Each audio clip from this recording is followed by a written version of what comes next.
Hi, and thanks for watching. This is a follow-up video. Originally I did a video on mounting a shooting rail to a tree stand, hard mounting it, but I just showed you the finished product, and today I'm actually getting ready to put another shooting rail on another tree stand. So I thought I'd take you through the whole process and how I do it and give you some ideas in case you wanted to do this yourself. So the shooting rail is a universal shooting rail. It's from Guide Gear. A pretty good shooting rail for the price. The shooting rail itself, this is the part that secures to the tree. You can see where these pieces here mount up against the tree. Your ratchet strap hooks into these two loops. You secure it to the tree. The good part about using it as is that it'll let you adjust the height. You could hang it lower for bow season. You know, if you use it to hang drapes like I do, camouflage drapes, you can raise it higher for rifle season. The downside to this is the only anchor point where it ratchets onto the tree, and what happens is the front of the shooting rail tends to be flimsy, and especially again if you're hanging, I like to hang camouflage netting off of my shooting rails. It just kind of weighs it down a little bit. Not a really sturdy platform for shooting off of, but the first thing that you need to do is cut these tabs, these mounting tabs that hook onto the tree.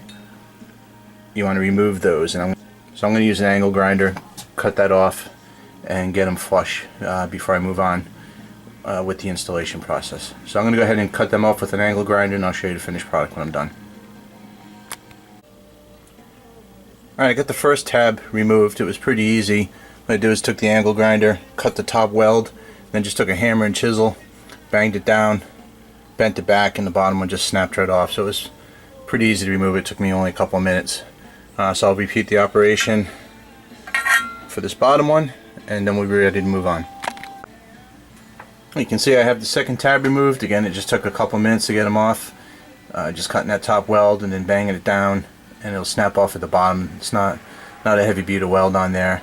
And then I just shot it with some extra paint I had hanging around. It's truck bed liner, just to protect the exposed metal.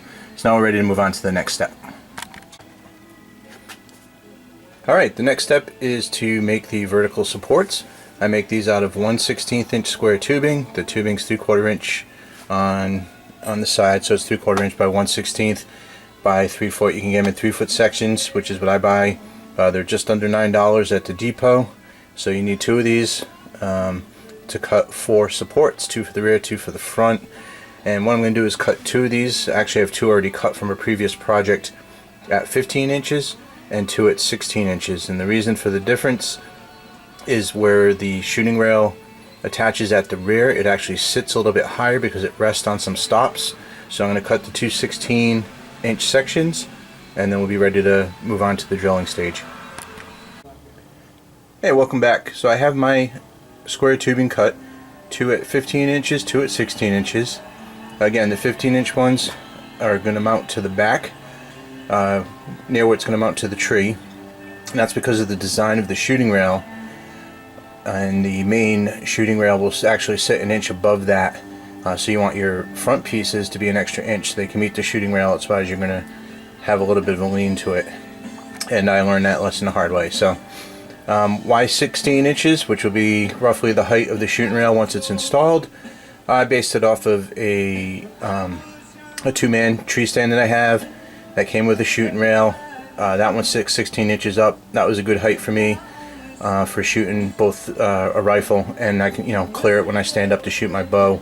So that's what I base these on. So your actual height is your vertical height is gonna depend on your preference, your size, how you shoot. But this is what works for me. So the next step is to drill the holes in. I'm using 1/4 inch hardware to hold these to the shooting rail and to the tree stand. So I'm gonna get these ready to go to the drill press and start drilling them out.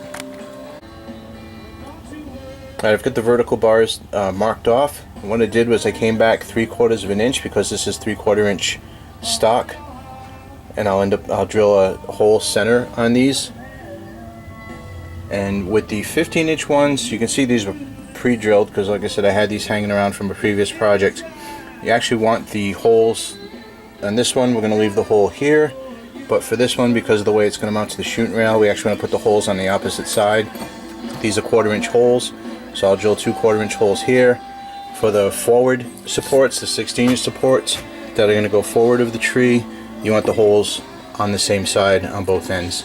So I'll get a pilot drill bit ready in the drill press, and I'll start drilling these out until I've got 1/4 inch holes all the way around. The next step in the process is to mount the vertical rails to the tree stand. You can see the tree stand, this particular tree stand already comes with 2 holes in it, one in the front, one in the rear. But the front one we can utilize, the rear one is too far back, and again I learned this the hard way. What will happen is the shooting rail will lean forward because of the clearance issues with the part of the tree stand that goes into and around the tree. So what I'm going to do is drill a 1/4 inch hole on both sides just forward of this post, and that'll give me the desired mounting point.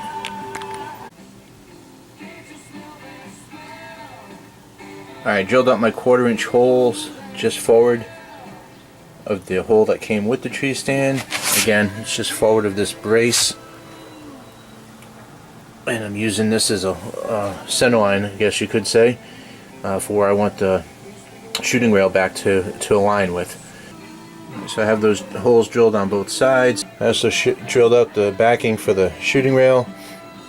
The hole you see right there is where the shooting rail mounts to the back support that gets secured to the tree, and then on the front side here is where I drilled the hole where the vertical post is going to secure the top part of the shooting rail. So I'm going to go ahead and assemble that part, and then we're going to move on to doing the front post.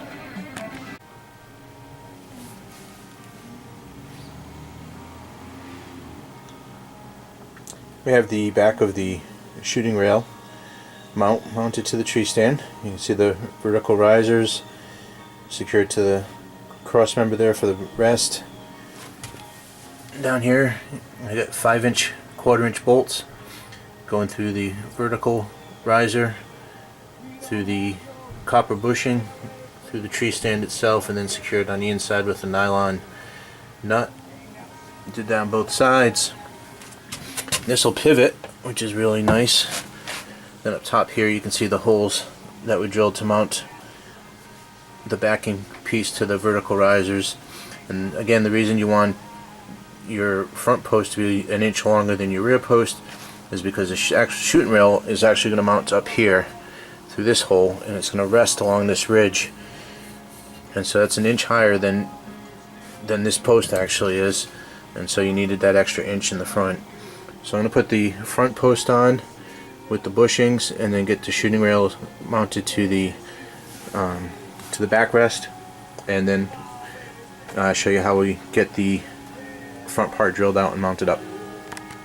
So while I was editing the video, I realized I skipped an important step, and so here it is. That's to mount the front stabilizers or risers, and to do so, what I do is I take a carpenter square, make sure it's flush against the backrest, flush against the seat. That way I have a 90-degree angle. With the 90-degree angle established, then I can mount my front support bars / risers, whatever you want to call them. Make sure they're flush against the bars so you know that they're perpendicular. And you do that on both sides, and you're good to go. Now you have a shooting rail that's hard mounted to the tree stand, and you know it's going to be level once it's up in place. One last thing I wanted to point out was these spacers right here. The shooting rail measures 26 inches across, the tree stand is only 20 inches, so what I had to do was make 3-inch spacers on either side to compensate for the difference. This is just copper tubing. You can use PVC or whatever you want to use. I use copper tubing and just spray painted it black. Put in between the vertical supports.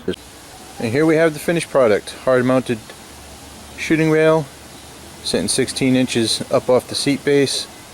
Like I said, for me it works for both bow, because I can stand up and clear the rail with my bow, and it's a good height for rifle season. It goes without saying that even though this is hard mounted, the shooting rail is not designed to handle your full weight. I'm pretty sure this shooting rail, as the manufacturer designed the installation, was only rated for 10 pounds. So like I said, you can use it as a handhold, but It's definitely not something you want to put your full weight on. It's just there to act as a shooting rail. I hope you found this video helpful. Please subscribe to our channel, and good hunting.